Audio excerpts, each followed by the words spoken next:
হলফনামা কি? চলছে নির্বাচনের মৌসুম। নির্বাচন এলেই সাধারণ মানুষের কাছে একটি প্রশ্ন ঘুরে ফিরে আসে, তা হলো প্রার্থীদের হলফনামা।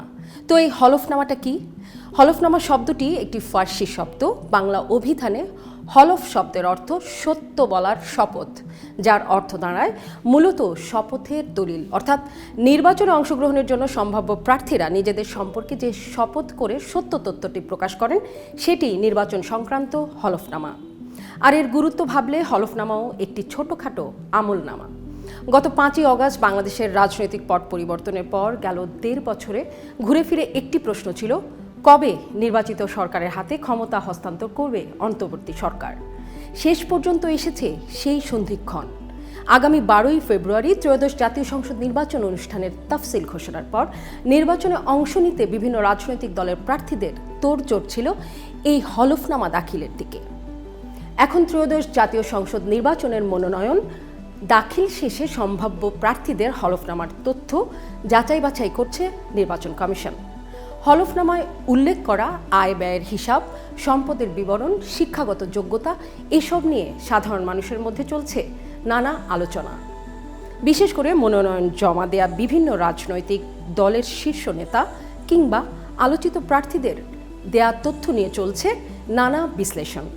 হলফনামায় দেওয়া অনেক প্রার্থীর বার্ষিক আয় বা সম্পদের বিবরণ বাস্তবসম্মত কিনা এমন প্রশ্ন সামনে আসছে।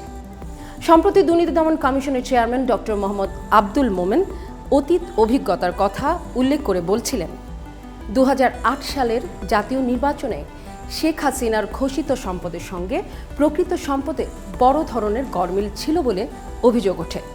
তৎকালীন দুদক কমিশন যদি সঠিকভাবে যাচাই বাছাই করত তবে তিনি নির্বাচনে অংশ নিতে পারতেন না।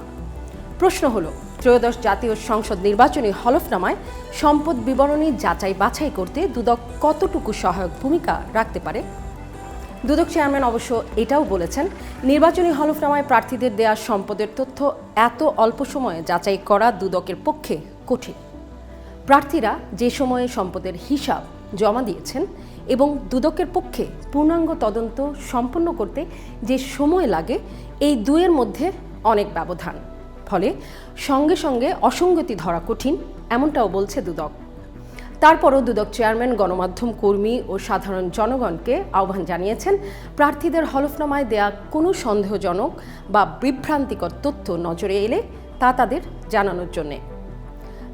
দুর্নীতিকে এখনও বাংলাদেশের অন্যতম বড় চ্যালেঞ্জ হিসেবে উল্লেখ করে দুদক বারবার বলছে, একটি ন্যায়ভিত্তিক ও জবাবদিহিমূলক রাষ্ট্র গড়ে তুলতে হলে নিশ্চিত করতে হবে যেন সৎ ও যোগ্য ব্যক্তিরাই নির্বাচিত হন। দুদক চায় না যারা হলফনামায় সম্পদ গোপন করেছেন তারা দেশ শাসনে আসুক। এখন যদি প্রশ্ন করি আপনাকে, আপনি কাকে ভোট দেবেন? প্রার্থীর কোন গুণাবলী যোগ্যতা দেখে ভোট দেবেন? উত্তর রইল আপনার হাতে।